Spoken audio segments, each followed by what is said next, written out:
नमस्कार सभी को। आज का अपना फोर्थ चैप्टर है स्ट्रक्चर ऑफ द एटम। जैसा कि चैप्टर थर्ड में हमने पढ़ा था कि एटम्स, जो डाल्टन ने कहा था कि एटम्स आर इनडिविजिबल, इनडिस्ट्रक्टेबल। उसने कहा था कि एटम को और अधिक डिवाइड नहीं किया जा सके। या जैसे महर्षि कणाद ने कहा था कि किसी पदार्थ को तोड़ते जाए तो एक कंडीशन ऐसी आती है कि वो और अधिक नहीं टूट सकता। ऐसी बात डाल्टन ने कही थी। लेकिन जब बाद में कई साइंटिस्ट आए, जैसे ई गोल्डस्टीन आए 1885 में, 1900 में जे थॉमसन आए, तो उन्होंने कहा कि एटम के अंदर भी कुछ पार्टिकल्स होते हैं और उन पार्टिकल्स को कहा सब एटॉमिक पार्टिकल्स। और उन पार्टिकल्स की डिस्कवरी कैसे हुई, कब हुई, क्यों हुई, इसके बारे में जानेंगे हम। और वो कहाँ रहते हैं, उन पर क्या चार्ज होते हैं, उनका मास कितना होता है, ये पढ़ेंगे अपन इस चैप्टर के अंदर, एटम की स्ट्रक्चर। ठीक है। तो इसी में जब इलेक्ट्रिसिटी का फिनोमिना डिस्कवर हुआ तो उसमें कहा जाने लगा कि इसमें इलेक्ट्रॉन, जिस समय इलेक्ट्रिसिटी की डिस्कवरी हुई थी उस समय इलेक्ट्रॉन्स के बारे में पता नहीं था, लेकिन बाद में पता चला कि इलेक्ट्रिसिटी को जो फ्लो करते हैं वो इलेक्ट्रॉन्स करते हैं। ठीक है। तो इस प्रकार हम इस चैप्टर के अंदर देखेंगे कि कैसे इलेक्ट्रॉन की डिस्कवरी हुई, प्रोटॉन की डिस्कवरी कैसे हुई, वो कहाँ पर लोकेटेड होते हैं। जैसे आपने 8th में जो लाइटनिंग वाला चैप्टर था तो उसमें अपन ने पढ़ा था कि एक प्लास्टिक के स्केल को रब करके जब ड्राई पेपर्स के पास ले जाते हैं तो वो पेपर्स उसके चिपकते हैं। इसी प्रकार एक ग्लास की रोड को सिल्क के रब करके और फूले हुए बैलून के पास ले जाते तो बैलून चिपकता था। तब जो बेंजामिन फ्रैंकलिन थे उन्होंने कहा था कि ये जो चिपकते हैं ये चार्ज हो गए। मतलब अपन ने जब स्केल को ऐसे रगड़ा तो स्केल चार्ज हो गया। चार्ज का मतलब उस पर कोई नेगेटिव या पॉजिटिव चार्ज आया है। अब वो चार्ज पार्टिकल्स इन मैटर अपन यहाँ पढ़ने जा रहे हैं। ठीक है। Charge particle in matter. तो सबसे पहले खोज हुई थी प्रोटॉन की, और किसने की? ई गोल्डस्टीन ने की। ई गोल्डस्टीन ने इसने क्या किया? केनाल रे एक्सपेरिमेंट किया था। केनाल रे एक्सपेरिमेंट जो आपकी 11th क्लास की केमिस्ट्री और फिजिक्स में आएगा। तो उस दौरान इसने पॉजिटिवली चार्ज आयंस को इसने क्या कहा? प्रोटॉन्स कहा। 1885 के लगभग। फिर 1900 के लगभग जे थॉमसन, जिन्होंने अभी थॉमसन का मॉडल भी पढ़ेंगे अपन, जिन्होंने सबसे पहले किसके बारे में बताया? इलेक्ट्रॉन के बारे में। जे थॉमसन ने कहा कि एटम के अंदर एक ऐसा सब एटॉमिक पार्टिकल होता है, एटम के अंदर एक ऐसा सब एटॉमिक पार्टिकल होता है जिसका जो चार्ज होता है वो तो प्रोटॉन के अपोजिटिवली चार्ज होता है। अपोजिट, इसमें पॉजिटिव है तो उसमें कौन सा चार्ज है? नेगेटिव। और जिसका मान प्रोटॉन की तुलना में 2000 टाइम्स लेस होता है। 2000 टाइम्स लेस होता है, मतलब प्रोटॉन की तुलना में इलेक्ट्रॉन का जो मास होता है वो नेग्लिजिबल। कितना क्या होता है? नेग्लिजिबल या न के बराबर। मतलब जीरो। आपको ध्यान हो, मैं जब एटॉमिक मास पढ़ा रहा था तब मैंने कहा था आपको कि दो सब atomic particle proton plus neutron वो मिलकर एक एटम का मास बनाते हैं और जो न्यूक्लियस के अंदर रहते हैं। तो अपने दिमाग में प्रश्न आना चाहिए था कि सर आपने प्रोटॉन, न्यूट्रॉन और इलेक्ट्रॉन बताया था, तो फिर इलेक्ट्रॉन का मास काउंट क्यों नहीं करते? तो वो इसलिए नहीं करते कि ये प्रोटॉन की तुलना में 2000 टाइम लेस होता है। 2000 टाइम 2000 गुना कम होता है प्रोटॉन के मास की तुलना में, इसलिए इसके मास को अपन 0 के लगभग मानते हैं। और इसके मास को अपन 0 के लगभग मानते हैं। और जब अपन मास नंबर पढ़ेंगे, मतलब proton plus neutron, sum of proton plus neutron, तब अपन इलेक्ट्रॉन को वहां नेग्लिजिबल मान के नहीं जोड़ेंगे। तो ऐसे इनकी डिस्कवरी होने लगी। ठीक है। तो इसके बाद जो नेक्स्ट आती है फिर न्यूट्रॉन की होती है, और न्यूट्रॉन की डिस्कवरी की थी जेम्स चैडविक ने। ध्यान रखना, न्यूट्रॉन की किसने की थी? जेम्स चैडविक ने। मैं आपके सामने एक टेबल बना देता हूँ और फिर अपन पढ़ेंगे एक डिफरेंट मॉडल एटम के बारे में। अलग अलग साइंटिस्ट ने अलग अलग बारे में बताया। सबसे पहले किसने बताया था? महर्षि कणाद ने। महर्षि कणाद के बाद ल्यूसी पास्चर खूब आए थे, फिर जॉन डाल्टन आए थे। जो बात महर्षि कणाद ने कही थी कि एटम को और अधिक नहीं तोड़ सकते, वो बात ही किसने कही थी? महर्षि सॉरी जॉन डाल्टन ने। तो सबसे पहले अपन सब एटॉमिक पार्टिकल पढ़ लेते हैं। पहले एक मैं डायग्राम बनाऊंगा तो आप देखना उस डायग्राम को।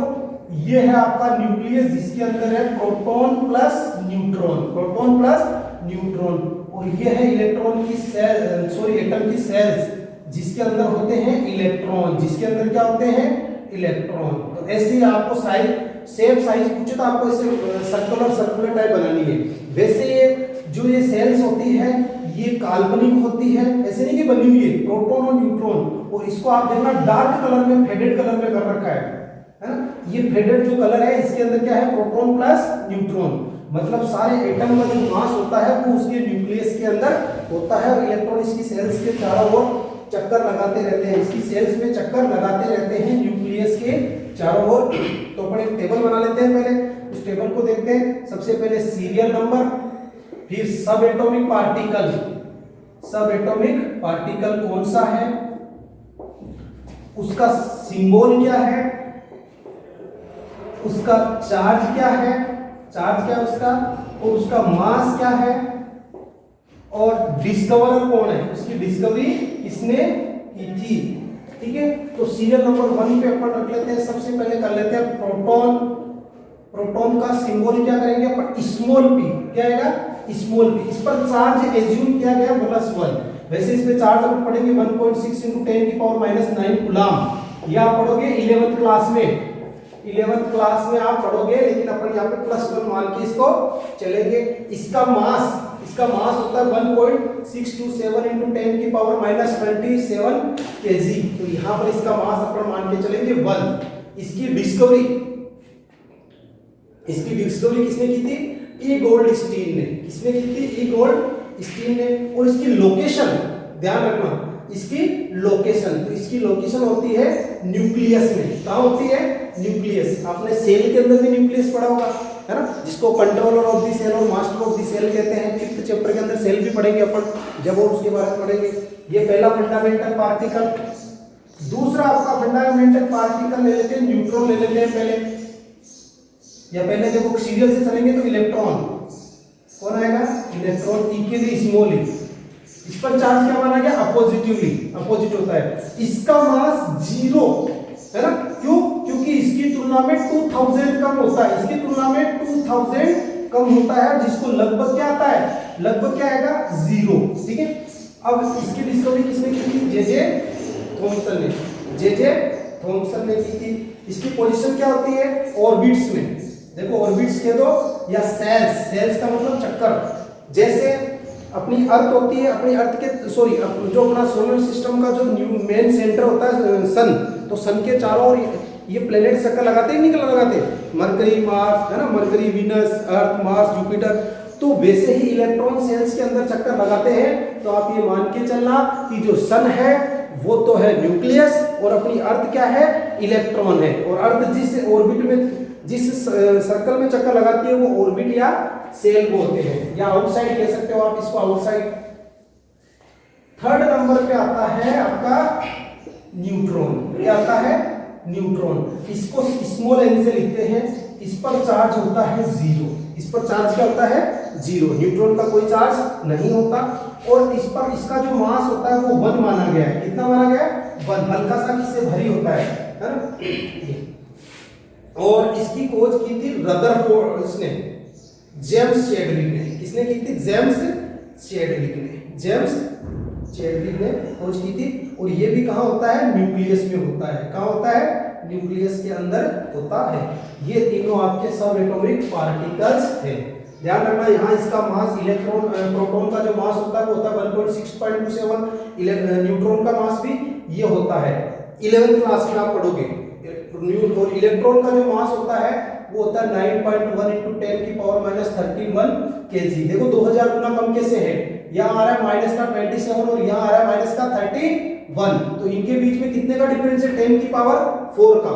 तो 1/10⁴, 1/10⁴ को आप डिवाइड करोगे तो क्या आ गया, 10,000।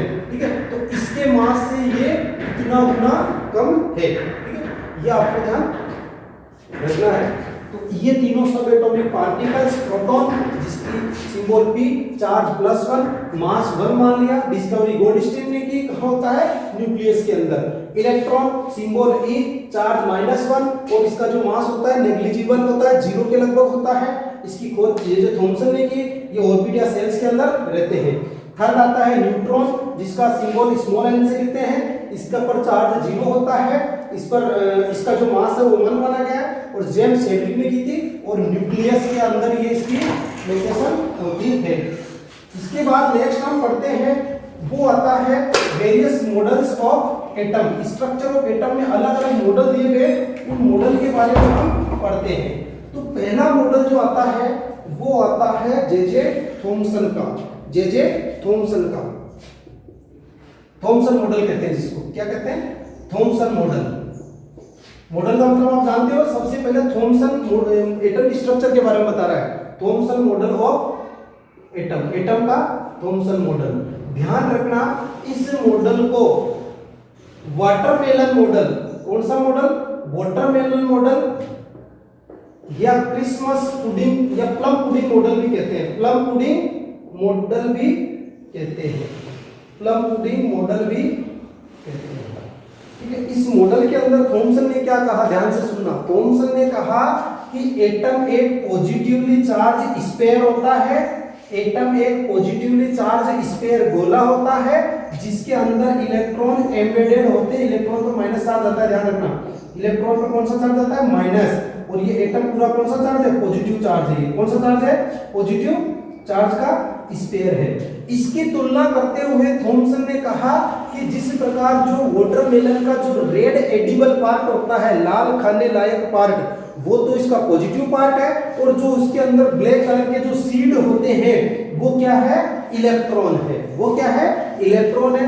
इसी प्रकार एक प्लम पुडिंग क्या होता है, क्रिसमस मिठाई होती है, जिस पुडिंग के अंदर क्या होता है, ड्राई फ्रूट्स डालते हैं, क्या डालते हैं, ड्राई फ्रूट्स जगह जगह, है ना, ड्राई फ्रूट्स डालते हैं। तो इस मॉडल को प्लम पुडिंग मॉडल भी कहते हैं, क्रिसमस की मिठाई वाला जो मॉडल है वो भी कहते हैं, वाटरमेलन मॉडल भी कहते हैं। आपको ध्यान रखना है, जो भी मॉडल आगे जैसे रदरफोर्ड का भी आएगा तो उसमें भी कुछ एक्सपेरिमेंट्स आएंगे, कुछ पोस्टुलेट्स आएंगे। तो इसमें भी क्या है, कुछ पोस्टुलेट दी थी थॉमसन ने। थॉमसन ने क्या कहा था, atom consist of positively charge sphere and electrons are embedded in it. जो एटम होता है वो एक पॉजिटिवली चार्ज स्फीयर होता है और जिसके अंदर क्या लगे हुए आते हैं, इलेक्ट्रॉन्स चिपके हुए आते हैं। दूसरी बात कही थी इसने, the negative and positive charges are equal in magnitude, so the atom are electrically neutral. वापस सुनो कि जो पॉजिटिव और नेगेटिव चार्ज होते हैं वो इक्वल मैग्नीट्यूड के होते हैं। देखो प्रोटॉन का मैंने क्या बताया, +1, इलेक्ट्रॉन का क्या बताया, -1। अब जैसे अपन बात करें हाइड्रोजन के एटम की, सुनना ध्यान से, हाइड्रोजन के एटम में एक प्रोटॉन है, कितना प्रोटॉन है, एक प्रोटॉन, न्यूट्रॉन नहीं होता हाइड्रोजन में, और एक ही इलेक्ट्रॉन है, एक ही क्या है, इलेक्ट्रॉन और एक ही प्रोटॉन। तो एक प्रोटॉन का +1, एक इलेक्ट्रॉन का -1, तो हाइड्रोजन पर क्या चार्ज हो गया, 0। क्या चार्ज हो गया, 0। तो ध्यान रखना एटम, ये मैंने आपको बताया था, ये क्या है, हाइड्रोजन एटम। H2 ये क्या, हाइड्रोजन मॉलिक्यूल, ये क्या, हाइड्रोजन मॉलिक्यूल, जिसको अपन गैस भी कहते हैं, हाइड्रोजन गैस भी कहते हैं। और ये है हाइड्राइड आयन, जिसके अंदर 2 इलेक्ट्रॉन है, ध्यान रखना, कितने इलेक्ट्रॉन है, 2 इलेक्ट्रॉन है। और एक होता है हाइड्रोजन प्लस आयन, ये इसको हाइड्राइड बोलते हैं। इसको क्या बोलते हैं, हाइड्राइड। थर्ड चैप्टर में देखा होगा आपने, इसको बोलते हैं हाइड्रोजन केटाइन, जिसके अंदर 0 इलेक्ट्रॉन नहीं होते। तो एटम क्या होता है, इलेक्ट्रिकली न्यूट्रल होता है। देखो मैंने इसके पॉजिटिव नेगेटिव क्यों नहीं लगाए, इस हाइड्रोजन एटम के, वापस सुनना, मैंने पॉजिटिव नेगेटिव क्यों नहीं लगाए, क्यों, क्योंकि इसके अंदर 1 प्रोटॉन 1 न्यूट्रॉन, तो प्लस से माइनस गया तो इसके अंदर 0 चार्ज, कौन सा चार्ज है, 0। यहां पर मैंने -1 क्यों लगाया, तो इसके अंदर एक इलेक्ट्रॉन बाहर से और आ गया, तो देखो इलेक्ट्रॉन कितने हो गए, 2 इलेक्ट्रॉन, और प्रोटॉन कितना है, 1 प्रोटॉन, तो नेट चार्ज क्या आएगा, 1 इलेक्ट्रॉन, तो इस पर -1 चार्ज। इस पर प्लस चार्ज क्यों लगा, कि इसमें प्रोटॉन तो 1 ही होता है, लेकिन इसका इलेक्ट्रॉन चला जाता है, तो प्लस, और 1 + 1 और 0 का क्या आएगा आंसर, तो +1, तो यहाँ पे प्लस का चार्ज आता है। तो ये बात थॉमसन ने कही थी कि पॉजिटिव और negative charge equal in magnitude, so atom is electrically neutral. आपके आगे समझ में सारा आएगा। और ध्यान रखना संख्या चेंज केवल और केवल इलेक्ट्रॉन की करनी है, प्रोटॉन की नहीं करनी है। जैसे अपन सोडियम के एटम की स्ट्रक्चर की बात करेंगे तो 11 प्रोटॉन आएंगे, 12 न्यूट्रॉन आएंगे। न्यूट्रॉन का लेना देना नहीं है पॉजिटिव नेगेटिव में। न्यूट्रॉन अपने काम में केवल तभी आएगा जब अपन एटॉमिक मास की बात करेंगे। तो सोडियम के अंदर 3 सेल अपन पढ़ेंगे भी आगे। पहली सेल में 2 इलेक्ट्रॉन, दूसरी में 8 इलेक्ट्रॉन, ठीक है, और इसमें 1 इलेक्ट्रॉन। अब देखो कोई बाहर से कोई दुश्मन आएगा तो सबसे पहले अटैक किस पे करेगा? बाहर वाले पे करेगा। किस पर करेगा? सबसे पहले अटैक बाहर वाले पे करेगा, तो इसको उड़ा के ले जाएगा। प्रोटॉन हमेशा सेम रहेंगे। तो सोडियम के अंदर जो प्रोटॉन है वो +11 और इलेक्ट्रॉन है वो -11, तो 0 चार्ज। लेकिन जब इस 1 इलेक्ट्रॉन को ले जाते हैं तो सोडियम के अंदर प्रोटॉन तो +11 और इलेक्ट्रॉन -10, तो कितना आया नेट चार्ज? +1। तो सोडियम पर क्या चार्ज आता है? +1। जैसे आपको मैंने 3rd चैप्टर में जब कहा था तब मैंने आपको कहा था कि इनको आपको रटना है, लेकिन 4th चैप्टर में आपको इनको रटना नहीं है, समझना है। मैंने कहा था 4th चैप्टर में अपने को इनके बारे में पता चलेगा। ये बातें सारी कही थी थॉमसन ने। लेकिन ध्यान रखना कुछ अगर कोई बात कुछ कहता है, जैसे मैं पढ़ाता हूँ तो हो सकता है और होता है, हो सकता नहीं है, 100% ये होता है।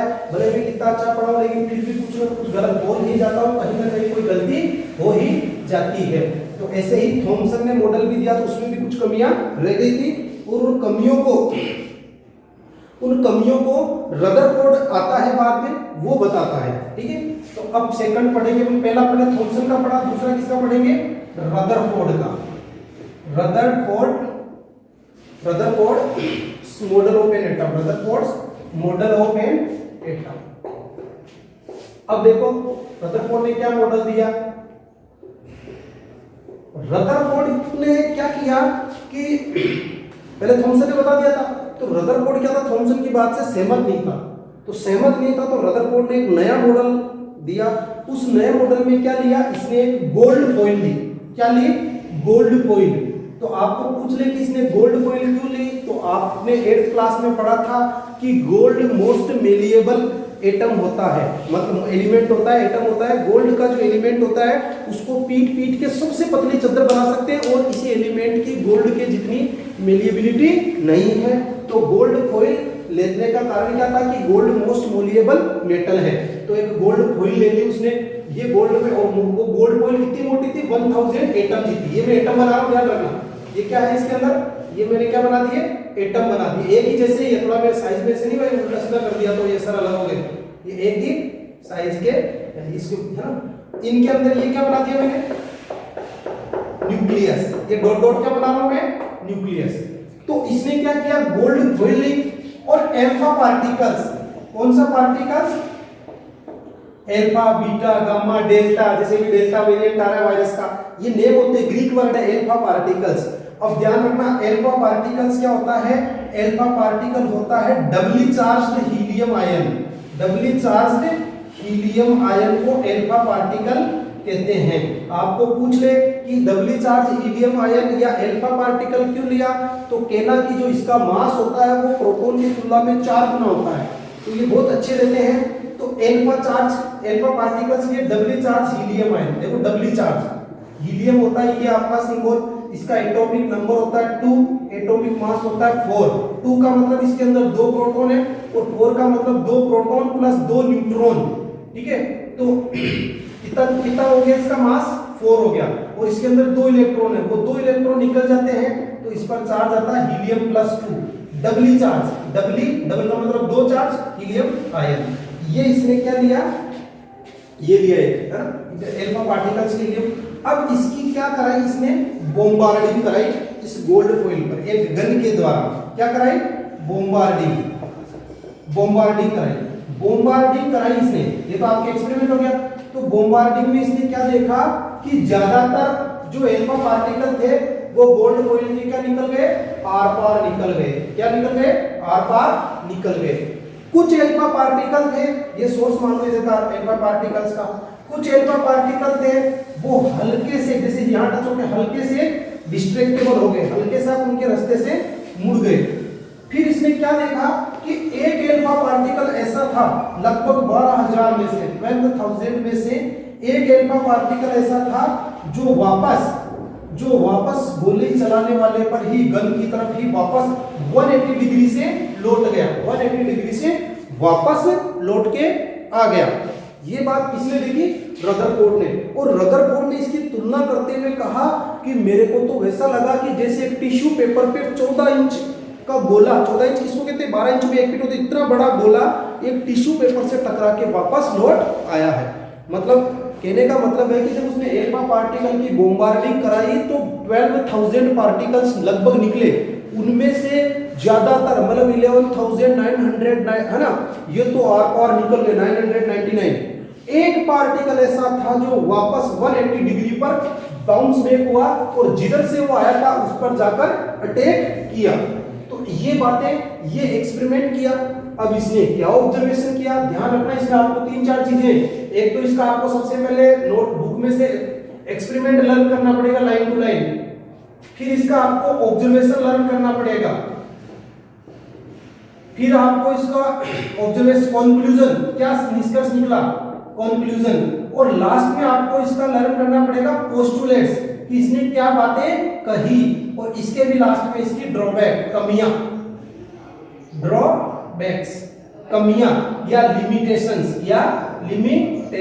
जिनको कहते हैं ड्रॉबैक्स या कमियां या लिमिटेशंस। वापस देखो, इस मॉडल को पढ़ते समय आपको सबसे पहले एक्सपेरिमेंट, तो एक्सपेरिमेंट में आप क्या कहोगे, आप कहोगे कि उसने एक तो गोल्ड फॉइल ली थी, क्योंकि गोल्ड फॉइल सबसे मोस्ट वेल्युएबल मेटल है और इससे पतली कोई चीज नहीं हो सकती थी। सेकंड, उसने अल्फा पार्टिकल लिया और अल्फा पार्टिकल की बॉम्बार्डिंग कराई। ये हो गया आपका एक्सपेरिमेंट। अब उसने क्या ऑब्जर्वेशन किया, तो उसने ऑब्जर्वेशन किया कि ज्यादातर पार्टिकल्स क्या हो गए, सीधे निकल गए, बिल्कुल कैसे निकल गए, सीधे निकल गए। कुछ पार्टिकल्स हल्के से मुड़ गए, कुछ पार्टिकल हल्के से मुड़ गए, और 12,000 में से एक पार्टिकल, 12,000 में से एक पार्टिकल वापस बैक साइड अटैक में आ गया है। ये उसके क्या थे, ऑब्जर्वेशन। अब कंक्लूजन क्या कहता है, वो कंक्लूजन का मतलब निष्कर्ष, ये आप तो 4-5 लर्न कर दे बुक में से, मैं यहाँ बोर्ड पे नहीं लिखूंगा। कंक्लूजन में वो क्या कहता है, मेरे को पूछ लेना, जब ये चैप्टर पढ़ाऊं, इसके क्वेश्चन आंसर सॉल्व कराऊं, या पर जब डिस्कस करेंगे इस चैप्टर के बारे में, तब आप मेरे को पूछ लेना जैसे कंक्लूजन का है। कंक्लूजन में उसने कहा कि एटम का most of the part of atom of hollow space, खाली होता है। एटम का मोस्ट ऑफ द पार्ट, ये एटम बना दिया, तो ये जो मोस्ट ऑफ द पार्ट, ये कौन सा पार्ट है, ये सारा, ये 99% खोखला है। और एटम का जो मास होता है वो केवल इसके न्यूक्लियस के अंदर होता है। ये बात किसने कही, रदरफोर्ड ने। तो ध्यान रखना, न्यूक्लियस कहां होता है, एटम के बीचों बीच, और उस न्यूक्लियस की खोज किसने की थी, अर्नेस्ट रदरफोर्ड ने उस न्यूक्लियस की खोज की थी। फिर इसने कुछ पोस्टुलेट्स दी थी, तो पोस्टुलेट्स और कंक्लूजन लगभग मिलते जुलते ही हैं। पोस्टुलेट्स में कहा था there is a positively charged central atom called the nucleus. Positively charge होता है, क्यों होता है, आपको कहते हैं न्यूक्लियस पॉजिटिवली चार्ज होता है, क्यों होता है, तो आपको कहना है कि न्यूक्लियस के अंदर प्रोटॉन होते हैं और प्रोटॉन पर कौन सा चार्ज होता है, पॉजिटिव चार्ज होता है। Nearly all the mass of an atom, तो इसमें सारा जो मास होता है वो एटम का कहां होता है, न्यूक्लियस के अंदर। दूसरा इसने कहा था electron revolve around the nucleus, जो इलेक्ट्रॉन होते हैं वो न्यूक्लियस के चारों ओर रगड़ते फिरते हैं, दौड़ते फिरते हैं, घूमते फिरते हैं। थर्ड बात कही थी, the size of nucleus is very small as compared to the atom. ध्यान रखना, एटम की साइज आपको पिछली क्लास में बताई थी, साइज ऑफ एटम, सॉरी पिछली क्लास का मतलब थर्ड चैप्टर में साइज ऑफ एटम क्या बताई थी, 10 की पावर -10 मीटर। और साइज ऑफ न्यूक्लियस की जो साइज होती है, ध्यान रखना, 10 की पावर -15 मीटर, मतलब इतनी गुना कम। ये माइनस में कोई संख्या छोटी होती है ना, वो बड़ी होती है एक्चुअल में, और जो माइनस में बड़ी होती है वो एक्चुअल में छोटी होती है। तो साइज ऑफ एटम 10 की power -10 metre, size of nucleus 10 की पावर -15 मीटर। वापस कह रहा हूं, रदरफोर्ड का एक्सपेरिमेंट पढ़ना, आपको ऑब्जर्वेशन पढ़ना है, कंक्लूजन पढ़ना है, पोस्टुलेट्स पढ़ लियो, ड्रॉबैक। अब इसकी ड्रॉबैक देखो, कमियां। ये सारा आपको बता दिया कि अल्फा पार्टिकल जो 12,000 में से एक वापस आ गया, तो रदरफोर्ड ने कहा यार वाओ इट्स इनक्रेडिबल, ऐसा नहीं हो सकता। मतलब एक टिश्यू पेपर था, उससे वापस गोला टकरा के आ गया, उसको बहुत आश्चर्य हुआ कि यार ऐसा कैसे हो सकता है। अरे कहने का मतलब है इतना मोटा पत्थर और एक जैसे कर्टेन लगा हुआ है, ये कागज है, उससे टकरा के वापस मारने वाले पे आ जाए लौट के, ऐसा आश्चर्य किसको हुआ था? रदरफोर्ड को। किसको हुआ था? रदरफोर्ड को। इसकी कुछ कमियां थी, ड्रॉबैक्स थी रदरफोर्ड मॉडल की। तो इसकी ड्रॉबैक्स क्या थी? इसकी ड्रॉबैक्स ये थी कि जब इलेक्ट्रॉन न्यूक्लियस के चारों ओर चक्कर लगाते हैं तो उनको एनर्जी कहां से मिलती है? एनर्जी कहां से मिलती है? और अगर एनर्जी मिलती है तो क्या एनर्जी का लॉस होता है तो वो न्यूक्लियस में नहीं गिर जाएंगे? तो इसके बाद एक नए साइंटिस्ट आते हैं, उनका नाम था बोहर। उनका नाम था बोहर। और एक चीज और ध्यान रखना, रदरफोर्ड का जो मॉडल है, रदरफोर्ड का जो मॉडल है उस मॉडल को सोलर सिस्टम मॉडल भी कहते हैं। कौन सा मॉडल कहते हैं? Solar system model. Solar system model में आपने क्या देखा होगा? आपने देखा होगा कि बीचों बीच कौन है? सन। सोलर सिस्टम का मेन कौन होता है? सन। तो यहां सन कौन हो गया? न्यूक्लियस। यहां सन कौन हो गया अपने एटम में? न्यूक्लियस। और इस सन के चारों ओर चक्कर कौन लगाते हैं? प्लैनेट्स। जैसे पहला कौन सा आ गया? मरकरी फर्स्ट सेल में, दूसरी में वीनस, थर्ड में अर्थ, ठीक है नहीं है? ऐसे इसी प्रकार एटम के बीचों बीच कौन आता है? न्यूक्लियस, जो पॉजिटिवली चार्ज स्फीयर होता है, ठीक है, पॉजिटिव चार्ज होता है। न्यूट्रॉन होता है तो न्यूट्रॉन पे कोई चार्ज होता नहीं। और इसकी सेल्स में कौन चक्कर लगाते हैं? इलेक्ट्रॉन। इसलिए इसको सोलर सिस्टम मॉडल भी कहते हैं। नेक्स्ट आता है Bohr model of an atom. ये जो मॉडल आप पढ़ रहे हो थॉमसन का, रदरफोर्ड का और बोहर का, ये मॉडल आपके 11th क्लास में एज इट इज आ रखे हैं। Bohr model of an atom, Bohr model of an atom. ये देखो ये क्या कहता है? ये रदरफोर्ड की बात ही कहता है लगभग, लेकिन रदरफोर्ड से कुछ थोड़ा सा अलग हटके कहता है। ये कहता है कि जो एटम जो रदरफोर्ड ने बताया उससे कुछ हद तक सहमत है। सहमत क्या है? कि प्रोटॉन और न्यूट्रॉन उसके न्यूक्लियस में ही रहते हैं। तो रदरफोर्ड वाली जो कमी थी कि इलेक्ट्रॉन जब घूमते हैं तो उसको एनर्जी कहां से मिलती है? वो नीचे गिर जाएंगे। तो ये कहता है कि इलेक्ट्रॉन उन ऑर्बिट्स के अंदर घूमते हैं जो डिस्क्रीट होती है। डिस्क्रीट का मतलब विविक्त, विविक्त का मतलब असतत, जो किसी दूसरे से संबंध नहीं रखती है। और इलेक्ट्रॉन पर नेगेटिव चार्ज होता है, प्रोटॉन पर पॉजिटिव चार्ज होता है। इलेक्ट्रॉन पर नेगेटिव, प्रोटॉन पर पॉजिटिव। तो इलेक्ट्रॉन प्रोटॉन को अपनी तरफ खींचते हैं और प्रोटॉन इलेक्ट्रॉन को अपनी तरफ खींचता है। तो एक प्रकार का सेंट्रीफ्यूगल और सेंट्रीपिटल, अंदर की तरफ और बाहर की तरफ इक्वल फोर्स लगता है और उस इक्वल फोर्स के कारण इलेक्ट्रॉन चक्कर लगाते रहते हैं। इन्होंने एक नया शब्द और दिया था। इन्होंने कहा था कि इलेक्ट्रॉन्स ऑर्बिट्स में चक्कर लगाते हैं। किसमें चक्कर लगाते हैं? ऑर्बिट्स, जिसको अपन सेल्स, एक सेल तो ये होती है कोशिका वाली, ये सेल अंडे का खोल वाली SHLL सेल, या जिनको कहा था एनर्जी लेवल। क्या कहा था? Energy level. उसने क्या एनर्जी लेवल बताया? उसने कहा जो पहली सेल है, जैसे मान लो ये पहली है, फिर ये दूसरी है, ये तीसरी है, ये चौथी है, ऐसे। तो उसने कहा जो फर्स्ट एनर्जी लेवल है उसको उसने नाम दिया K, दूसरे को नाम दिया L, तीसरे को नाम दिया M capital, fourth energy level को नाम दिया N, फिफ्थ को दिया O। ऐसे आप करते जाओ, सिक्स्थ में बाद में K लेवल P आ जाएगा, फिर Q आ जाएगा, ऐसे। मतलब ये फर्स्ट एनर्जी लेवल, ये फर्स्ट, ये सेकंड, ये first, second, third, fourth, fifth, या K L M N O। ऐसे किसने एनर्जी लेवल किसने बताया? बोहर ने। किसने बताया? बोहर ने एनर्जी लेवल बताए। इसके बाद थोड़ा सा न्यूट्रॉन के बारे में दे रखा है कि न्यूट्रॉन की डिस्कवरी किसने की थी? जेम्स चैडविक ने। बस आप इतना ध्यान रखना, न्यूट्रॉन का आपको एक ही जगह काम आएगा जब अपन बात करेंगे मास नंबर या एटॉमिक मास, तब अपन को न्यूट्रॉन को प्रोटॉन के साथ प्लस करना है, मतलब जोड़ के दोनों को बताना है, ठीक है? तब न्यूट्रॉन अपने काम में आएगा, जिसकी डिस्कवरी की थी जेम्स चैडविक ने। वो भी कहाँ रहता है? न्यूक्लियस के अंदर रहता है। ध्यान रखना, न्यूट्रॉन पर कोई चार्ज नहीं होता है, चार्ज जीरो होता है, लेकिन इसका मास है वो लगभग प्रोटॉन के इक्वल होता है। नेक्स्ट आता है how are electrons distributed in different shells. Electron distributed अलग अलग सेल्स के अंदर कैसे डिस्ट्रीब्यूटेड रहते हैं? तो इसके लिए बोहरबरी स्कीम, एक स्कीम है जिस स्कीम का नाम है बोहरबरी स्कीम। बोहरबरी बरी स्कीम। ये बोहर बरी स्कीम क्या कहती है? ये बोहर बरी स्कीम कहती है, इसमें 3-4 पॉइंट्स बताए गए हैं। पहला होता है फॉर्मूला दिया इन्होंने 2n स्क्वायर, जहां n की वैल्यू क्या होती है 1 2 3 4 डैश ऐसे है ना, और 1 क्या है यहाँ पे k 2l m n। तो देखो ये कहता है कि जो इलेक्ट्रॉन्स सेल्स के अंदर आते हैं वो 2n स्क्वायर फॉर्मूले के हिसाब से आ सकते हैं। अब जैसे पहली सेल में फर्स्ट सेल की बात करें अपन, फर्स्ट सेल या फर्स्ट ऑर्बिट या फर्स्ट एनर्जी लेवल या फर्स्ट एनर्जी लेवल, तो कितने इलेक्ट्रॉन आ सकते हैं? तो 2n की जगह किया 1 स्क्वायर, तो 1 का स्क्वायर कितना होता है 1, तो 2 1 जा 2। सेकंड सेल में कितने आ सकते हैं? सेकंड का मतलब l, ये आपका l है ना, सेकंड l। तो इसके लिए क्या करोगे आप 2 का स्क्वायर, तो आपको क्या करना है 2 इंटू 2 का स्क्वायर, तो कितना हो गया 2 2 जा 4 4 2 जा 8। थर्ड में कितने आ सकते हैं? तो 3 का स्क्वायर कितना होता है 9 2 9 जा 18।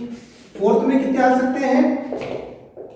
तो 2 इंटू 16 32 ऐसे, या आपके 11th में आएगी वापस, ध्यान रखना।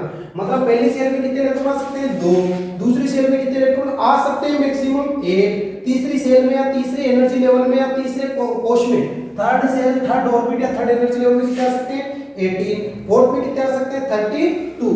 ये बातें किसने कही? बोहर बरी स्कीम ने। तो पहला उन्होंने कहा कि मैक्सिमम नंबर जो इलेक्ट्रॉन्स होते हैं वो 2n स्क्वायर, मतलब इससे अपने को मैक्सिमम इलेक्ट्रॉन कितने आ सकते हैं, मैक्सिमम इलेक्ट्रॉन्स कितने आ सकते हैं, आते नहीं है, आ सकते हैं। जैसे इसमें 2 आ सकते हैं तो 2 ही आएंगे, इसमें 8 आ सकते हैं तो कईयों में 8 आएगा, कईयों में 7 आएगा, पर 8 आ सकते हैं मैक्सिमम, 8 से ज्यादा नो नहीं लिख सकते आप, ठीक है।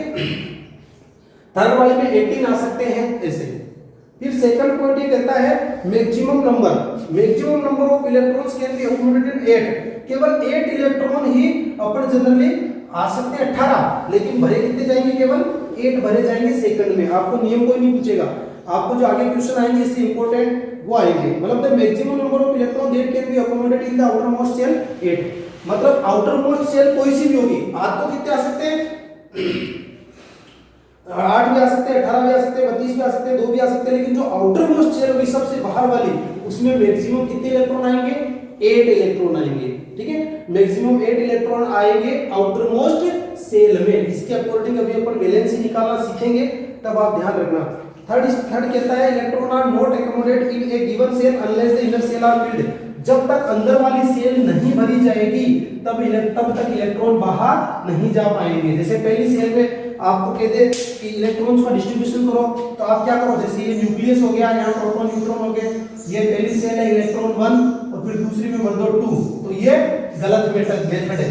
सही मेथड क्या है कि ये तो आपका आ गया न्यूक्लियस और ये आपकी पहली सेल, तो पहली सेल के अंदर कितने इलेक्ट्रॉन भरो 2, अब कितने बचे 1, तो ये 1। अब इसमें मैक्सिमम 8 भर सकते हैं अपन, 2 3 1 2 3 4 5 6 7 8। अब अगर कोई इलेक्ट्रॉन है तो किस में आएगा?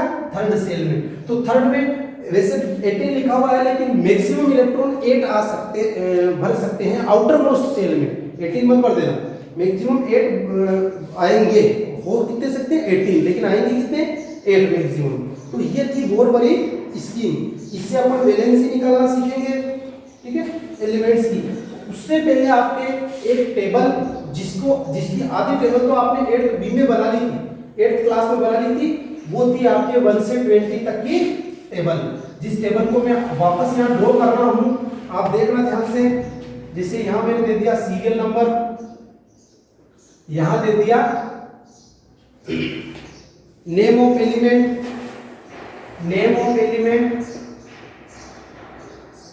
फिर आ जाएगा सिंबल, नंबर ऑफ प्रोटॉन और नंबर ऑफ प्रोटॉन के बाद आ जाएगा आपके नंबर ऑफ न्यूट्रॉन्स। कुछ अलग लिखाऊंगा मैं इसमें से, और फिर आ जाएगा यहाँ पर मास नंबर। अभी मास नंबर क्या होते हैं? मास नंबर होते हैं, आगे पढ़ लेंगे अपन, प्रोटॉन प्लस न्यूट्रॉन। और फिर यहाँ आ जाएगा नंबर ऑफ इलेक्ट्रॉन्स कितने हैं, और इलेक्ट्रॉन वाले में अपन फिर सेल बनाएंगे K L M N, ठीक है, ये आपको ध्यान रखना है। और लास्ट वाले में कर देंगे अपन वैलेंसी, क्या कर देंगे वैलेंसी। तो जैसे यहाँ 1 2 3 4 5 6 7 8 9 10 11 12, फिर आगे बाकी आगे लिखेंगे। वैसे आप इसमें देख सकते हो आपकी बुक में, कोई दिक्कत वाली बात नहीं है। इसमें जो सीरियल नंबर है यही एटॉमिक नंबर को शो करेगा। और एटॉमिक नंबर किससे लिए जाते हैं? Number of protons. तो नंबर ऑफ एलिमेंट में जैसे अपन ने फर्स्ट एलिमेंट की जगह लिख दिया हाइड्रोजन, और हाइड्रोजन का सिंबल क्या होता है? H। कितने प्रोटॉन होते हैं? 1। न्यूट्रॉन क्या होता है? 0। तो 1 + 0 क्या होता है? 1। ध्यान रखना, ये आपकी बुक में एक्स्ट्रा नियम में एक्स्ट्रा जोड़ दिया है। 1 + 0 मास नंबर कितना होता है हाइड्रोजन का? 1। अब नंबर ऑफ इलेक्ट्रॉन्स, मैं इसको यहां लिख देता हूं, नंबर ऑफ इलेक्ट्रॉन्स। तो यहां दे दूंगा KLMN। तो देखो जितने प्रोटॉन होते हैं इलेक्ट्रॉन उतने होते हैं, तो नंबर ऑफ इलेक्ट्रॉन्स का आगे 1 के में भरेंगे केवल। तो वैलेंसी कितनी आएगी इसकी? 1। वैलेंसी होती है combining capacity of an element. एक एटम की कितनी कंबाइनिंग करने की कैपेसिटी, कितनी जुड़ने की क्षमता होती है, उसको बोलते हैं वैलेंसी। सेकंड पे अपन ने कर दिया हीलियम। ठीक है, हीलियम का सिंबल क्या आ गया? He। नंबर ऑफ प्रोटॉन कितने होते हैं? 2। नंबर ऑफ न्यूट्रॉन कितने होते हैं? 2। तो आपने हीलियम का मास नंबर देखा होगा, कितना होता है? 4। तो इलेक्ट्रॉन प्रोटॉन के बराबरी करना है तो 2। ठीक है, तो इसकी वैलेंसी होती है 0। हीलियम की वैलेंसी कितनी होती है? 0। वैलेंसी का मतलब होता है कंबाइनिंग कैपेसिटी। कंबाइन का मतलब होता है जुड़ना। अब आपने पढ़ रखा है कि हीलियम किसी से जुड़ती नहीं है। हीलियम, नियोन और आर्गन, तीन जिनको अपन ने इनएक्टिव गैसेस कहा था नहीं कहा था, ये किसी से जुड़ती नहीं है। तो जुड़ती नहीं है तो इनकी वैलेंसी क्या आएगी? 0 आएगी। फिर तीसरा आता है आपका लिथियम, जो मेटल है। लिथियम, इसका सिंबल आपने पढ़ा Li। नंबर ऑफ प्रोटॉन कितने होते हैं? 3। नंबर ऑफ न्यूट्रॉन कितने होते हैं? 4। तो मास नंबर कितना हो गया? इसको जोड़ो, 3 और 4 7। और नंबर ऑफ इलेक्ट्रॉन होते हैं 3। नंबर ऑफ इलेक्ट्रॉन होते हैं 3। तो भरे कैसे जाएंगे? 2 इसमें 1 इसमें। के सेल में 2 इलेक्ट्रॉन, एल सेल में 1 इलेक्ट्रॉन। ऐसे आपको टोटल ये पूरी टेबल भरनी है। लिथियम के बाद बेरिलियम, लिथियम के बाद बेरिलियम Be। तो Be का आपको यहाँ क्या करना है? 4। नंबर ऑफ न्यूट्रॉन्स, तो न्यूट्रॉन्स में यहाँ 5, तो टोटल कितना आ जाएगा? 9। अब यहाँ इलेक्ट्रॉन्स में 2 और 2 4 इलेक्ट्रॉन हो गए। इसकी वैलेंसी कितनी आ जाएगी? तो देखो वैलेंसी में आपको क्या करना है कि आउटर मोस्ट शेल में कितने इलेक्ट्रॉन है? इसके आउटर मोस्ट शेल में कितने इलेक्ट्रॉन है? 2। इसके आउटर मोस्ट शेल में कितने इलेक्ट्रॉन है? 1। मतलब ये 1 इलेक्ट्रॉन डोनेट कर देगा। तो इसकी वैलेंसी कितनी आएगी? 1। ये कितने डोनेट करेगा? 2। ध्यान रखना, आउटर मोस्ट शेल में यदि 1 2 3 इलेक्ट्रॉन हो तो आपको वैलेंसी डायरेक्टली 1 2 3 होती है। ठीक है, और आउटर मोस्ट शेल में अगर 4 इलेक्ट्रॉन हो तो उसकी वैलेंसी +4 भी हो सकती है, -4 भी हो सकती है और 0 भी हो सकती है, जैसे कार्बन की आएगी। इनकी +1 +2 +3 होती है, ये वैलेंसी है ना। अब जिसके आउटर मोस्ट शेल में 5 6 7 इलेक्ट्रॉन हो तो 8 में से माइनस करना। 8 - 5 कितने होते हैं? 3। 8 - 6 कितने होते हैं? 2। 8 - 7 कितने होते हैं? 1। और जिसके 8 इलेक्ट्रॉन है उसकी वैलेंसी कितनी होती है? 0। तो 8 तक के आपको बता देता हूं मैं। बेरिलियम के बाद आता है बोरॉन, है ना। बोरॉन का सिंबल क्या आता है? B। नंबर ऑफ प्रोटॉन कितने आते हैं? 5। नंबर ऑफ न्यूट्रॉन कितने आते हैं? 6। नंबर ऑफ न्यूट्रॉन कितने आते हैं? 6 आते हैं बोरॉन में। तो बोरॉन में 6 न्यूट्रॉन आ गया, तो इसका एटॉमिक नंबर, मास नंबर कितना हो गया? 11। अब नंबर ऑफ इलेक्ट्रॉन 2 3, तो इसकी वैलेंसी कितनी हो गई? +3। आपने वैलेंसी और चार्ज मैं बता देता हूं। चार्ज 2 प्रकार का होता है, पॉजिटिव और नेगेटिव। वैलेंसी जब भी आती है तो उसके पॉजिटिव नेगेटिव नहीं लगाया जाता है, मतलब इसकी 3 वैलेंसी है। लेकिन चार्ज की बात करेंगे तो उसका चार्ज क्या? +3। बोरॉन के बाद आ गया कार्बन, तो कार्बन का सिंबल क्या आएगा? C। नंबर ऑफ प्रोटॉन कितने? 6। नंबर ऑफ न्यूट्रॉन कितने? 6। मास नंबर कितना हुआ? 12। इलेक्ट्रॉनों को निकालो 2 और 4। तो देखो कार्बन की वैलेंसी आपकी बुक में कितनी बता रखी है? 4। लेकिन कई जगह कार्बन की 0 भी आती है, +4 भी आती है, -4 भी आती है। अब देखो पहले वैलेंसी बढ़ रही है 1 2 3 4। अब वैलेंसी घटेगी। अब क्या होगी? घटेगी। 7 क्या आता है आपके? नाइट्रोजन, जिसको लिखते हैं N से, इसका होता है 7। Number of neutron 7, mass number 14। अब इलेक्ट्रॉनों को 2 5। तो यहां पर 8 - 5, तो इसकी वैलेंसी कितनी आ जाएगी? 3। पहले बढ़ेगी फिर घटेगी। फिर आता है नाइट्रोजन के बाद ऑक्सीजन का O। 8 प्रोटॉन 8 न्यूट्रॉन, तो मास नंबर कितना हो गया? 16। ये टेबल मैंने अलग से बना दी है ना। और नंबर ऑफ इलेक्ट्रॉन 8। अब 8 को कैसे लिखना है? 2 6 6, 8 में से 6 गया तो कितनी आ गई इसकी वैलेंसी 2 आ गई। नेक्स्ट फिर आपका आता है फ्लोरीन। फ्लोरीन को F से लिखते हैं, कितने प्रोटॉन है 9, कितने न्यूट्रॉन है 10, तो इसका कितना आता है 19, और इलेक्ट्रॉन कितने होते हैं 2 और 7, तो इसकी वैलेंसी कितनी आएगी 1, 8 - 7 1। फिर आपके आ गया नियोन, लास्ट में क्या आ गया नियोन। नियोन का सिंबल भी नियोन, आपको जानते हो नियोन लैंप के अंदर भरते हैं, इसका आता है 10, है ना। नियोन का नंबर ऑफ प्रोटॉन और नंबर ऑफ न्यूट्रॉन कितने आते हैं 10, और नंबर ऑफ इसका टोटल कितना हो जाएगा 20, और इलेक्ट्रॉन में 2 8, तो 8 - 8 क्या होती है 0। अब आप याद करो 3 गैसें, वो कौन कौन सी, हीलियम, नियोन, आर्गन। 18 तक ये आपके 18-20 नंबर तक, अंडर 20 आपको कहा था ना, अंडर 20 तक लर्न कर लेना। इन सब की वैलेंसी क्या आएगी 0। हीलियम की वैलेंसी भी देखो 0, और आर्गन की सॉरी नियोन की वैलेंसी भी 0। आपके नेक्स्ट इसमें जो है वो आ जाएगा, क्लोरीन वाला हो गया और नियोन का हो गया 10 10 10। नेक्स्ट इसमें आपके सोडियम बता देता हूं मैं आपको। सोडियम के यहां देंगे अपन, सोडियम का Na, सोडियम में प्रोटॉन कितने होते हैं 11, लेकिन न्यूट्रॉन ध्यान रखना कितने होते हैं 12। इसीलिए इसका आपको आज मॉलिक्यूलर मास निकालने के लिए बताया था, तो आप सबने क्या लिखा था 23, 11 और 12 23, लेकिन इलेक्ट्रॉन जो होते हैं वो 11 ही होते हैं। ध्यान रखना प्रोटॉन और इलेक्ट्रॉन इक्वल होते हैं कब, जब कोई चार्ज नहीं होता है। ये Na है तो इसमें प्रोटॉन भी 11, इलेक्ट्रॉन भी 11। जब इस पर चार्ज आ जाता है Na प्लस पे, तब प्रोटॉन तो 11 रह जाते हैं। ध्यान रखना कम ज्यादा हमेशा इलेक्ट्रॉन होंगे, प्रोटॉन में कोई चेंज नहीं आएगा, प्रोटॉन मत कर देना। और प्रोटॉन इलेक्ट्रॉन कितने जाएंगे -10, मतलब 10 इलेक्ट्रॉन हो जाएंगे, तो एक प्लस चार्ज आ जाएगा इस पर, ठीक है। तो इसमें कैसे लिखोगे 2 8 1। अब आप देखो वापस समझना ध्यान से, जो हाइड्रोजन है इसमें एक ही क्लास है, हीलियम है इसमें भी एक ही क्लास है। जो आपका ये है लिथियम वगैरह, लिथियम के अंदर 2 क्लास है, बाकी फिर में 2 आ रही है ना, सब में 2 क्लासें आ रही है। और सोडियम में आपकी कितनी क्लासें आ गई 3, 2 8 1, 2 8 1। मतलब अगर इसका डायग्राम बनाऊं मैं सोडियम का, तो आपको जब सोडियम का डायग्राम बनाओ तो ऐसे ध्यान से बनाना। ये तो इसका न्यूक्लियस प्रोटॉन प्लस न्यूट्रॉन, ये पहली क्लास में 2 बच्चे, पहली क्लास में 2 बच्चे, दूसरी क्लास में 8 बच्चे, दूसरी क्लास में 8 बच्चे, और तीसरी क्लास में कितना बच्चा है 1। अब आप सोडियम से समझो, इसकी सोडियम का आपको मैं वो पूछूं साइज से, तब आपको बतानी है भाई ऐसी मतलब साइज बनेगी इसकी या ऐसी स्ट्रक्चर बनेगी। अब सोडियम एक इलेक्ट्रॉन किसी दूसरे को उधार दे देगा, तो सोडियम के पास इलेक्ट्रॉन कितने रह जाएंगे -10, जबकि प्रोटॉन कितने हैं +11, तो नेट चार्ज क्या आएगा +1। इस टेबल को आप पूरी कंप्लीट कर लेना बुक में से देख के, ठीक है।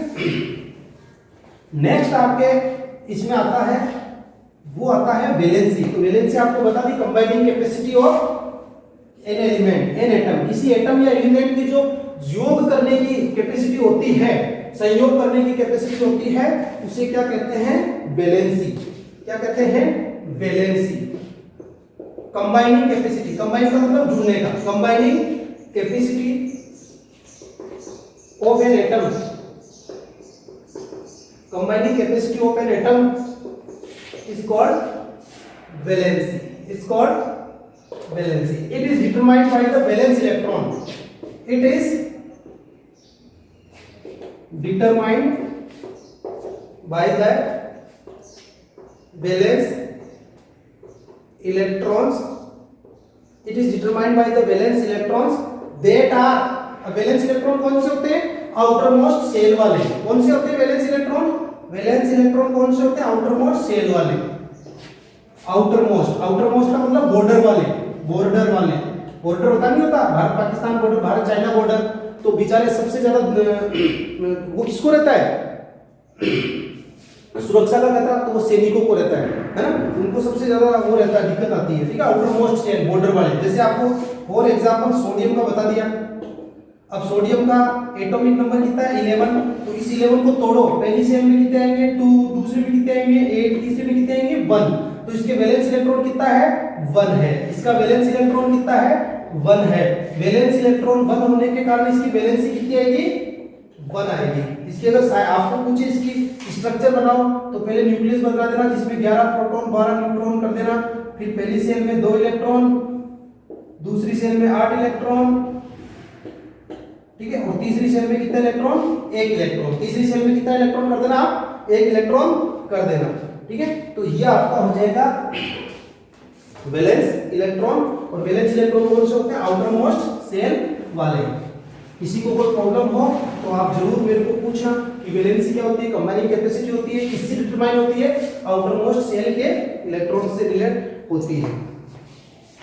दूसरा एक चीज और देखो, जितने भी एटम हैं वो क्या चाहते हैं, वो ये चाहते हैं कि मैं इलेक्ट्रॉन लूज करके या गेन करके मैं ऑक्टेट कंप्लीट करूं। ऑक्टेट का मतलब आउटर मोस्ट शेल में कितने इलेक्ट्रॉन करूं, कम से कम 8 इलेक्ट्रॉन, उसको बोलते हैं ऑक्टेट। तो हीलियम तो बेचारा कितना इलेक्ट्रॉन होता है, 2 होता है। तो हीलियम यहाँ एक्सेप्शन है।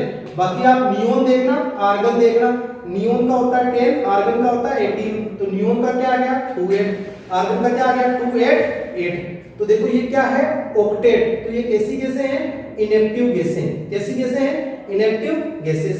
अब जैसे आप नाइट्रोजन का एग्जांपल लो, नाइट्रोजन का कितना होता है 7, तो 2 5 7 ऐसे। अब इसको नाइट्रोजन को ऑक्टेट कंप्लीट करने के लिए कितने इलेक्ट्रॉन चाहिए, 3 इलेक्ट्रॉन चाहिए। तो नाइट्रोजन की स्ट्रक्चर देखो आप, जैसे ये नाइट्रोजन है एटम और ये है नाइट्राइड आयन। ये इसको क्या बोलते हैं आप, नाइट्राइड। इसको क्या बोलते हो, नाइट्रोजन एटम। इसको क्या बोलते हो, नाइट्रोजन मॉलिक्यूल, नाइट्रोजन मॉलिक्यूल या N2 गैस, या क्या बोलते हैं नाइट्रोजन गैस। ध्यान रखना जब गैस की बात हो तो N2 लिखना है, नाइट्रोजन गैस, ठीक है। तो अब ये कैसे बढ़ा, तो नाइट्रोजन की स्ट्रक्चर बढ़ाओ।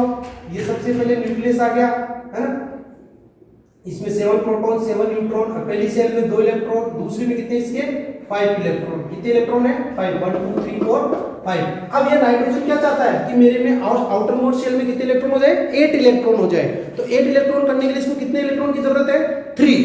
तो इसके लिए या फिर 2 इलेक्ट्रॉन हो जाए हीलियम के बराबर, या किसके बराबर हो जाए, हीलियम के बराबर। तो या तो 5 इलेक्ट्रॉन लूज करेगा या 3 इलेक्ट्रॉन गेन करेगा, या तो 5 इलेक्ट्रॉन लूज करेगा या 3 इलेक्ट्रॉन गेन करेगा। क्या सूटेबल रहेगा, क्या 5 इलेक्ट्रॉन को इजीली दे दे, नहीं। तो ये क्या करेगा, 3 इलेक्ट्रॉन गेन करेगा। 3 इलेक्ट्रॉन गेन करेगा। तो पहले नाइट्रोजन की कंडीशन देखना, प्रोटॉन 7 इलेक्ट्रॉन 7, तो +7 -7 0 चार्ज। क्या चार्ज आया, 0 चार्ज। अब कंडीशन देखना, प्रोटॉन कितने हैं 7 ही रहते हैं, प्रोटॉन कभी चेंज नहीं होते। इलेक्ट्रॉन कितने आ गए -10, इलेक्ट्रॉन कितने आ गए -10, तो कितने आए -3। तो इस पर क्या चार्ज आ गया -3। और आपको ध्यान रखना है न्यूट्रॉन केवल आपके एक जगह काम आएगा, मास नंबर में, मास नंबर में या एटॉमिक मास में, जबकि इलेक्ट्रॉन हर जगह काम आएगा। किसी भी एटम की केमिकल प्रॉपर्टीज, किसी भी एटम की केमिकल प्रॉपर्टीज, वो एसिड होगा, बेस होगा, मेटल होगा, तो वो किस पर डिपेंड करती है, depend on electron, depend on electron, electron पर निर्भर करती है किसी भी एटम की केमिकल प्रॉपर्टी। जबकि फिजिकल प्रॉपर्टीज होती है वो किस पर डिपेंड करती है, न्यूट्रॉन पर। किस पर डिपेंड करती है, न्यूट्रॉन पर। ध्यान रख लेना, प्रोटॉन प्लस न्यूट्रॉन पर। तो केमिकल प्रॉपर्टीज इलेक्ट्रॉन पर डिपेंड करती है। नेक्स्ट आता है आपके एटॉमिक नंबर है मास नंबर। एटॉमिक नंबर है मास नंबर। वैलेंसी वाला और समझ में नहीं आया तो और पूछ लेना मेरे से। एटॉमिक नंबर है मास। देखो क्या होता है एटॉमिक नंबर, तो आपके एक अच्छी तरीके से बता रखा है। जैसे X, ये तो हो गया एलिमेंट का नाम, A, यहां Z, यहां A। तो X तो है name of element, name of element, element का नाम या एटम का नाम, या किसका नाम, एटम का। A क्या है, atomic mass, mass number. A क्या है, मास नंबर। और Z क्या है, Z है एटॉमिक नंबर, एटॉमिक नंबर। तो ध्यान रखना जो Z होता है वो number of protons, number of protons के इक्वल होता है, जबकि जो A होता है ये होता है proton plus neutron, proton plus neutron. जैसे यहां इसका एग्जांपल है कि अपन सोडियम, नेम ऑफ एलिमेंट या एटम का नाम आ गया सोडियम। अब इसका एटॉमिक नंबर होता है 11, इट मींस इसके अंदर 11 प्रोटॉन होते हैं। यहां है 23, इट मींस इसके अंदर जो ये प्रोटॉन 11 है, इट मींस Z11 है, ठीक है। और A जो होता है एटॉमिक मास या mass number, sorry mass number जिसको बोलते हैं, ये मास नंबर क्या होगा, प्रोटॉन प्लस न्यूट्रॉन। तो प्रोटॉन कितने हैं इसके अंदर 11 और मास कितना देगा 23, इट मींस 12 न्यूट्रॉन है। तो ये कितना हो जाएगा 23, क्या हो जाएगा 23। तो proton sum of proton plus neutron is called mass number. Sum of proton, sum का मतलब एसयूएम, सम का मतलब जोड़, sum of proton plus neutron is called mass number and number of proton equals to atomic number. और ध्यान रखना, जब किसी एटम पर कोई चार्ज नहीं है, जब किसी एटम पर कोई चार्ज नहीं है, इसका मतलब इसमें प्रोटॉन और इलेक्ट्रॉन सेम है। वापस सुन लो, ये Na प्लस, Na के अंदर प्रोटॉन कितने हैं, न्यूट्रॉन कितने, इलेक्ट्रॉन, सारा अपन बारी बारी से देख लेते हैं। प्रोटॉन 11, इसके अंदर भी 11, न्यूट्रॉन इसके अंदर 12, इसके अंदर 12, इलेक्ट्रॉन इसके अंदर 11 और इसके अंदर 10। कोई चेंज नहीं, इन दोनों में कोई चेंज नहीं है, इसमें चेंज है, इसलिए क्या चार्ज आ गया भाई, ये +1। देखो यहाँ तो क्या आ रहा, 0 0 0 और ये क्या जाएगा +1। इसी प्रकार आप ऑक्सीजन का देख लो, आप ऑक्सीजन O-2, ठीक है। अब ऑक्सीजन के अंदर प्रोटॉन, न्यूट्रॉन और यहाँ बात कर लेते हैं इलेक्ट्रॉन की, ठीक है। यहाँ प्रोटॉन कितने हैं 8, यहाँ कितने हैं 8, न्यूट्रॉन यहाँ कितने हैं 8, यहाँ कितने हैं 8 और इलेक्ट्रॉन यहाँ कितने हैं 8 और यहाँ -2 आ रहा है तो -10। अब आप देखो प्लस का 8 है, माइनस का 10 है, तो क्या आएगा -2। तो प्रोटॉन और न्यूट्रॉन कभी चेंज नहीं होते हैं। क्यों नहीं होते? क्योंकि वो न्यूक्लियस के अंदर सुरक्षित बैठे हुए रहते हैं। चेंज कौन होता है? इलेक्ट्रॉन होते हैं। पहले जब मैं पढ़ता था तो मेरे भी कंफ्यूजन था कि यार इलेक्ट्रॉन जा रहा है तो माइनस होना चाहिए, है ना, माइनस हो गया, लेकिन इलेक्ट्रॉन आता है तब माइनस होता है ना।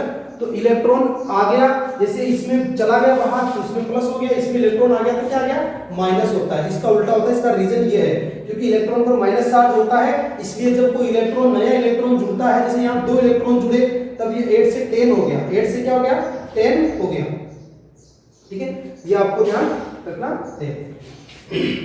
इसके बाद आपके नेक्स्ट ये इसकी डेफिनेशन, मास नंबर तो क्या होता है, सम ऑफ प्रोटॉन प्लस न्यूट्रॉन, और एटॉमिक नंबर होता है number of protons is called atomic number.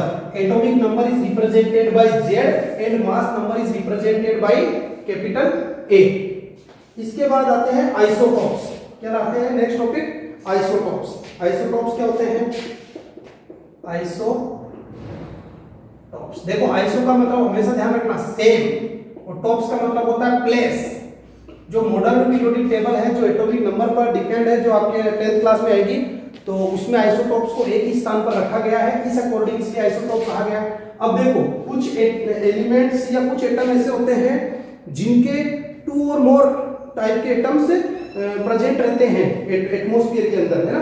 2 से ज्यादा 2 और मोर टाइप के एटम्स उनके प्रेजेंट होते हैं, उनको बोलते हैं आइसोटॉप्स। तो isotopes of an element have 2 और मोर टाइप ऑफ एटम, 2 या 2 से अधिक प्रकार के एटम होते हैं जिनके एटॉमिक नंबर तो सेम होते हैं लेकिन मास नंबर डिफरेंट होते हैं। तो इनके सेम क्या होते हैं, एटॉमिक नंबर। सेम क्या होते हैं, एटॉमिक नंबर। एटॉमिक नंबर मान Z। और डिफरेंट क्या होता है, डिफरेंट क्या होता है, मास नंबर या atomic mass. Mass number, mass number कौन सा, A, है ना।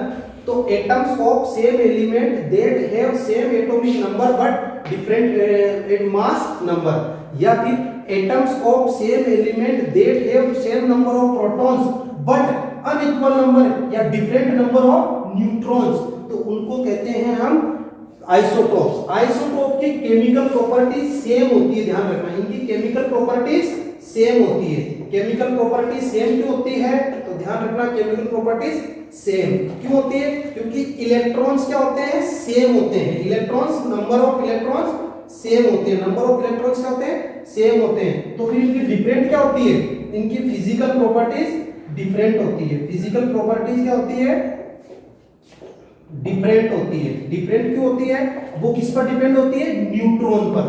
तो न्यूट्रॉन क्या होते हैं, डिफरेंट होते हैं। तो isotope of an element have 2 और मोर type of atom that have same atomic number but different in mass number and they have same chemical properties but different in physical properties. अब इसका देखो एग्जांपल से समझ लो, खूब सारे एग्जांपल आइसोटोप के।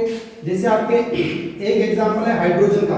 अब हाइड्रोजन के 3 आइसोटोप अपनी एटमॉस्फेयर के अंदर या एनवायरनमेंट के अंदर या नेचर के अंदर हैं। तो वो 3 कौन कौन से हैं? तो यहाँ पे लिख देता हूँ मैं सीरियल नंबर, टेबल से पढ़ेंगे अपन।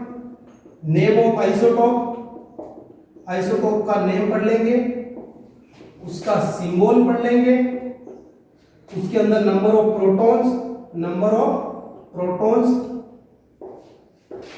नंबर ऑफ इलेक्ट्रॉन्स,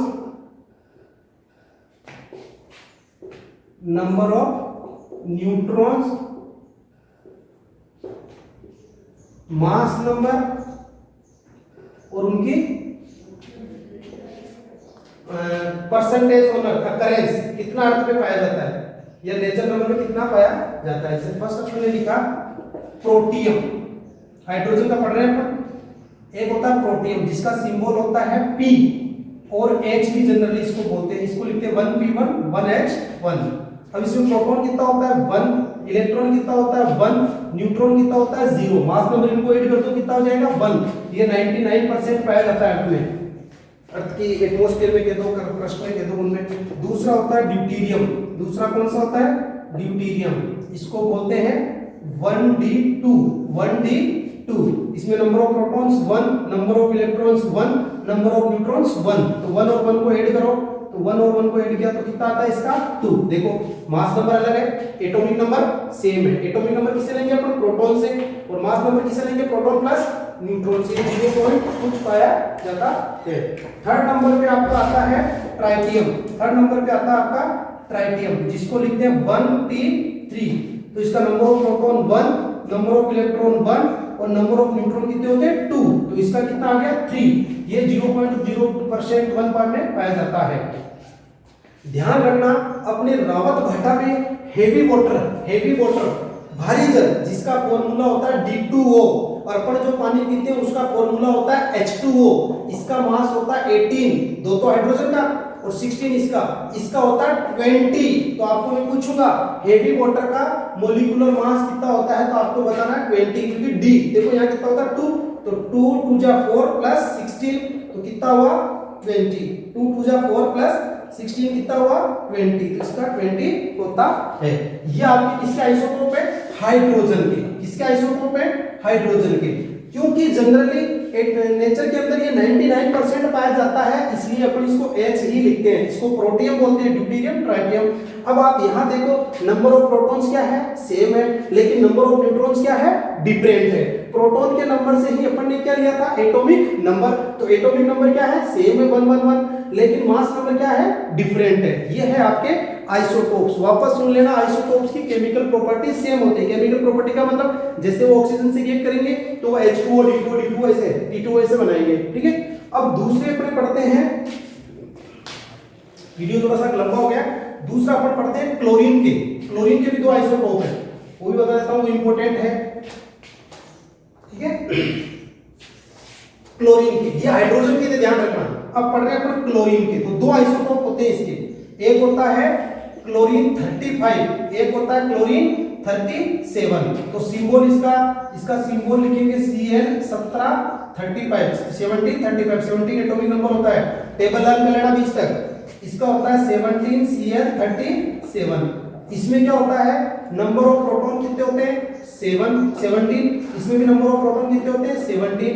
इलेक्ट्रॉन कितने होते हैं? 17। देखो इलेक्ट्रॉन सेम है तो केमिकल प्रॉपर्टीज सेम, केवल डिफरेंट क्या है? Physical properties. अब इसमें देखो 35 में से 17 घटाओ तो न्यूट्रॉन कितने हैं? 18, और इसमें 37 में से 17 घटाओ न्यूट्रॉन कितने हैं? 20। बात समझ में आई?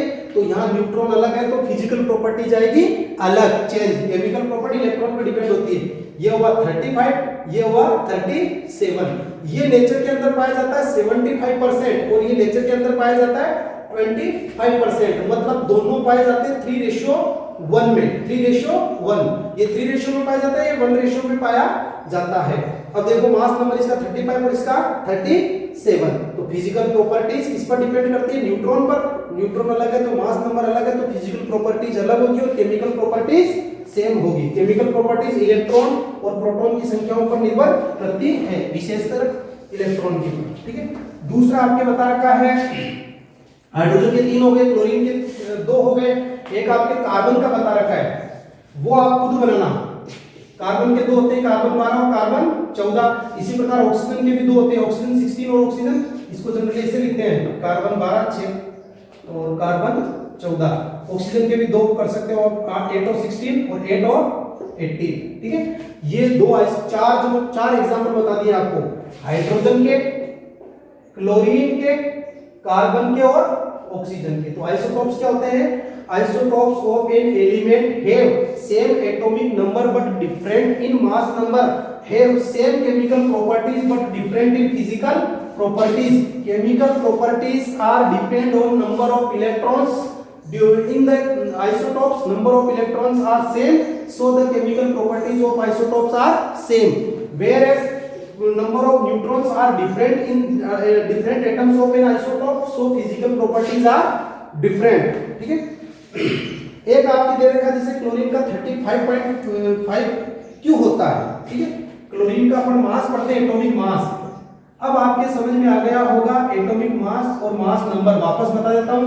उस समय मैंने आपको कहा था कि मैं आपको नेक्स्ट वीडियो में बताऊंगा। देखो मास नंबर में क्या होता है, प्रोटॉन प्लस न्यूट्रॉन, लेकिन एटॉमिक मास क्या होता है,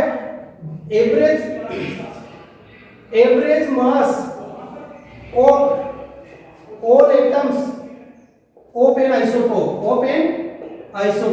एक आइसोटोप के जो एटम्स है उनका एवरेज मास एटॉमिक मास होता है, जबकि mass number direct proton plus neutron. अब प्रोटॉन और न्यूट्रॉन को ज्यादा होता है क्या, जो 35.5 आ गया, एटॉमिक मास 35.5 कैसे आता है इसका, तो वो अपन करके देखते हैं। तो एटॉमिक मास क्या होता है, average mass of all atoms of N isotope, सारे एटम्स। तो इसके कितने प्रकार के एटम होते हैं, 2 टाइप के, क्लोरीन 35 और क्लोरीन 37। और मास नंबर सिंपल, क्लोरीन 35 का मास नंबर पूछे तो आप क्या कहोगे, 17 + 18 = 35। क्लोरीन 37 का पूछे तो आप क्या कहोगे, 17 + 20 17 + 20 = 35। लेकिन एवरेज मास जो एटॉमिक मास होता है वो इन दोनों का एवरेज, ये अर्थ में पाया जाता है 75% और ये कितना पाया जाता है 25%। तो देखो यहाँ पर क्लोरीन 35 है और क्लोरीन 37 है, ये पाया जाता है 3 में और ये पाया जाता है 1 में। इसको अपन मल्टीप्लाई करेंगे तो 105 आएंगे, इसको मल्टीप्लाई करेंगे तो 37 आएंगे। इसको जोड़ो, टोटल कितना आएगा 142 और 3 और 1 कितने होते हैं 4। इससे डिवाइड करेंगे तो कितना आएगा 35.5। बुक के अंदर भी अच्छी तरीके से बता रखा है 35 इंटू, बुक के अंदर ऐसे बता रखा है 35 इंटू 75/100 प्लस 35 इंटू 37 इंटू ये, फिर इनको मल्टीप्लाई करके हार्ड तरीके से बता रखा है। जबकि मैंने आपको सिंपल तरीके से बताया ये 3 में होता है। 3 मतलब 75% और 1 का मतलब 25%। इसलिए क्लोरीन का 35.5 होता है। इसको देखने के बाद आप एटॉमिक मास और मास नंबर में डिफरेंस समझ गए होंगे। अब आता है आइसोटोप्स के यूजेस। आइसोटोप्स के यूजेस, भाई आइसोटोप के क्या यूज है, यूजेस ऑफ आइसोटोप्स या एप्लीकेशंस, ध्यान रखना, यूजेस, एडवांटेज, एप्लीकेशंस और मेरिट्स, ये सारे वर्ड एक ही है। डिसएडवांटेज के दो, डीमेरिट्स के दो, ड्रॉबैक के दो, लिमिटेशन के दो या कमियां। ड्रॉबैक, डीमेरिट्स, डिसएडवांटेज, लिमिटेशंस, ये होती है कमियां। यूजेस, एडवांटेज, एप्लीकेशन, ये होते हैं उसके उपयोग। तो आइसोटोप के यूज, तो पहला जो आइसोटोप्स का यूज है वो देखो, जैसे विधान में पूछा था कि सर यूरेनियम क्या काम आता है, यूरेनियम क्या काम आता है, तो यूरेनियम का जो isotope of uranium, isotope of uranium nuclear fuel, nuclear energy में काम आता है, न्यूक्लियर एनर्जी में काम आता है। जो न्यूक्लियर बम वगैरह आते हैं उसके अंदर काम आता है न्यूक्लियर एनर्जी, इलेक्ट्रिसिटी जनरेट करने के लिए। एक होता है isotope of cobalt, isotope of cobalt, cobalt का सिंबल क्या बताया था, CO। कार्बन मोनोऑक्साइड का सिंबल बताया था C और बड़ा C और बड़ा O। कार्बन मोनोऑक्साइड ऊपर वाला है कार्बन मोनोऑक्साइड, कार्बन मोनोऑक्साइड, और ये है कोबाल्ट। इस कोबाल्ट के आइसोटोप का यूज आता है कैंसर के उपचार में, treatment of cancer, treatment of cancer, cancer के ट्रीटमेंट में। एक आपके आइसोटोप आयोडीन, आपको पता है आयोडीन की कमी से एक रोग हो जाता है जिसका नाम क्या है, गोइटर। तो ट्रीटमेंट ऑफ गोइटर रोग के में काम आता है, ट्रीटमेंट ऑफ गोइटर। इस डिजीज में आयोडीन का आइसोटोप काम में आता है। ठीक है, तो ये हो गया यूजेज ऑफ आइसोटोप। अब लास्ट टॉपिक हमारे इसमें आता है और वो होता है आइसोबार। आइसोबार क्या होते हैं, सुन लो आप। आइसोबार्स, देखो आइसो का मतलब सेम और बार का मतलब होता है मास नंबर, मास, जिनका मास सेम हो। अब यहां देखो एटम्स डिफरेंट एलिमेंट्स होंगे तो डिफरेंट एटम होंगे। ध्यान रखना, आपको पूछे कि क्या हाइड्रोजन का एटम और हीलियम का एटम एक जैसा होता है? नहीं, हाइड्रोजन के एटम में केवल एक इलेक्ट्रॉन होते हैं, हीलियम के एटम में 2 इलेक्ट्रॉन होते हैं। हाइड्रोजन के एटम में 1 प्रोटॉन होता है, हीलियम के एटम में 2 प्रोटॉन होते हैं। हाइड्रोजन में न्यूट्रॉन नहीं होता और हीलियम में 2 न्यूट्रॉन होते हैं। तो आइसोबार में अपन ऐसे 2 एलिमेंट कोई पढ़ेंगे एलिमेंट जिनका क्या होता है, एटॉमिक नंबर तो सेम। तो अपन लिखेंगे 2 और more elements that have different atomic number